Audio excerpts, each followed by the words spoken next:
Well, good afternoon, everybody, and thank you for coming. I'm Sheriff Jack Hall of the Lorain County Sheriff's Office, and on Monday, August 25th, which was yesterday, the Lorain County Sheriff's Office SWAT team and the Major Crimes Task Force detectives executed a search and arrest warrant for Jomar Perez at an apartment complex on Nantucket Avenue in Lorain. This was for the murder of Robert Willis on July 29th near the Little Lighthouse Learning Center on Meister Road in Lorain. The sheriff's detectives throughout this investigation learned that the incident was originally a planned robbery during a drug buy, which was to take place at the school. Video evidence suggests that Perez brandished a weapon and Willis attempted to drive his vehicle away. In that time, he was shot 2 times with a .380 caliber bullet, and the bullet entered his torso, which later led to his death. The victim, Robert Willis, does have a history of drug dependency and agreed to meet Perez behind the the Meister Road school to purchase drugs. And at the incident, Perez was there as a planned robbery, and he ended up killing him and his associates. During the incident, Perez had met with Willis. He had taken his life, and then he was picked up by an associate in the immediate area. The victim was transported to the Lorain Community Mercy Health Center, which he was pronounced dead on scene there. The hard work of detectives and technology led investigators to the arrest of Perez and his associates. Ring doorbell cameras followed Perez as he was picked up by another suspect short distance from the school. Through that Ring doorbell camera monitoring and through social media tips and residents applying information to detectives, we were able to piece together the information which led us to Perez to his actual location. Since this was a planned robbery which led to a homicide, our current focus on this investigation is to now bring the others responsible for this incident to justice as well. Perez was arraigned in Lorain Municipal Court just hours ago. He is now back in our jail on a $2 million bond for this incident. And so therefore his next hearing will be at Lorain Municipal Court sometime in September in the first week. If there's any further questions about this, I want to introduce Major Steve Sharmet. He is our director of the Major Crimes Task Force for the Lorain County Sheriff's Office, and he can follow up with any other questions today. Major? What are the actual counts on Perez for this? Is it just murder? Or? Right, just murder until we get to the grand jury, and then we'll present everything, which I believe there will be several other charges, but right now it's 1 count of murder. Are you actively looking for the person who picked him up as well? Correct. Yeah, we've had that person identified, and it's part of the process. We feel there are others with chargeable conduct both before and after this incident. It seems like there was pretty substantial resident and community member help with this. You know, I guess what is your message following that about the community's help in finding somebody who did something like this? So we hit that area for days at Meister Road and Edgewood and Palm Springs, and we received just great cooperation from all the residents looking at their surveillance systems, their ring cameras. That really helped us piece things together prior and after, and then helped us identify this vehicle that we believe picked up our suspect. So it was awesome to receive all those phone calls. A lot of people weren't home. We dropped cards. They're checking their systems, and it says a lot for the residents there that they want a safe neighborhood. What is your message to those residents who've had this really scary thing happen, this really tragic thing happen in their neighborhood about the safety of it? I look at it as an isolated incident, but we do have gun violence in this county, as we do in many places in this country. So, you know, we work together. We work with our residents, and I think that that's huge. And to have trust in us, to work with us, that meant a lot in this case, and it means a lot overall to law enforcement.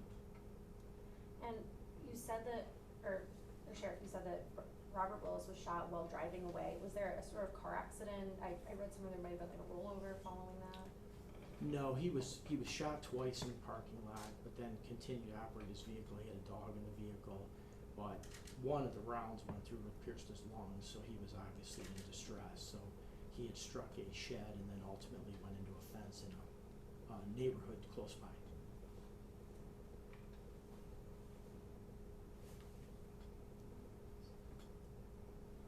Are you able at this point to release the identity of the associate that picked up Not at this time. Okay, We're still working, our focus is on, again, several others. sure. And again, we believe is a planned robbery, and we are gonna hold those accountable as well, so that's our focus. We've got our primary, now we're into the secondary. Thank you. You're welcome. And with the secondaries, I mean, I guess what kind of crime are you looking at them for? Complicity to commit drug trafficking, complicity to commit robbery, potentially complicity to commit homicide. Everything's on the table. We'll package it all up before we go to the grand jury. And I believe usually for a murder count, judges do $1 million. Did you know why it was $2 million bond in this case? We consider him a flight risk. And there was only Perez and Willis at the actual scene. That's correct. And was it in the parking lot of that learning center and synagogue there? That's correct. Sorry, would you mind spelling your first and your last name just to be Sure, clear? Steve. Last name is Sharmet, SCHARSCHMIDT. In your title? Major.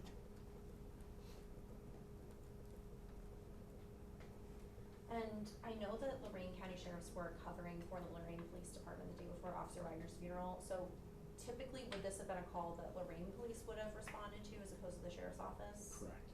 Right. We had that coverage, that short window to pay them all the respects to attend their fallen officer's funeral, and this incident took place. Did Lorain Police provide you with assistance in the aftermath of once they were back on duty? You know, after enough time had passed following the funeral, did they assist? Yeah, we had some conversation with them about this incident, and ran a couple suspects by them initially, and certainly kept them abreast of the investigation. But so assistance, yes, but we handled really everything through the investigation. But you know, they were there supporting us. Sure. And appreciative. Do you know how many rounds were discharged total? I know 2 rounds hit Willis, but 2 rounds. just 2. Yeah, both struck him. And officers arrived because the community heard these gunshots? Yeah, that's correct. Actually, it was the crash into the fence, the shed, that alerted residents, and that's when we got the call. Did you ever recovering a murder weapon?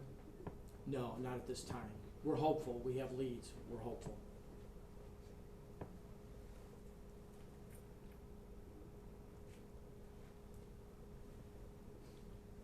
You're welcome.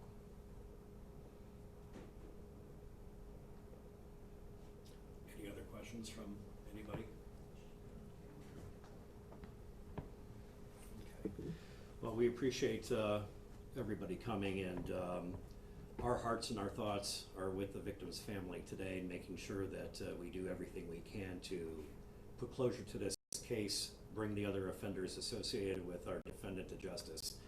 And also, we want to ensure that we work closely with the citizens of Lorain, Lorain Police Department, the Mayor's Office in Lorain, in regards to violent activities that's taken place. Again, what Major Sharmet said, we believe this was an isolated incident that had taken place, but nonetheless, it still resulted in an unfortunate death and unforeseen and uncalled for death in somebody who had taken place being inside their city. And so therefore, we just want to make sure that we work with the churches, community leaders, and the police department to make sure that we reduce these type of violent acts that not only take place in the city of Lorain, but Lorain County as a whole. So my thanks to Major Sharmet and his team, because I think they've done a phenomenal job, a very thorough job in a short period of time. And in addition to that, to all the detectives, the officers, the deputies, everybody who had worked that scene, but most importantly to all of the residents who were brave enough to call, to supply information, to return phone calls, to provide tips on Facebook, which we received many of those as well too. Residents want a safe community, they want to live in a safe community. We want to make sure that we build that foundation of trust to ensure that they get that safety that they deserve. Thank you all very much for coming out today.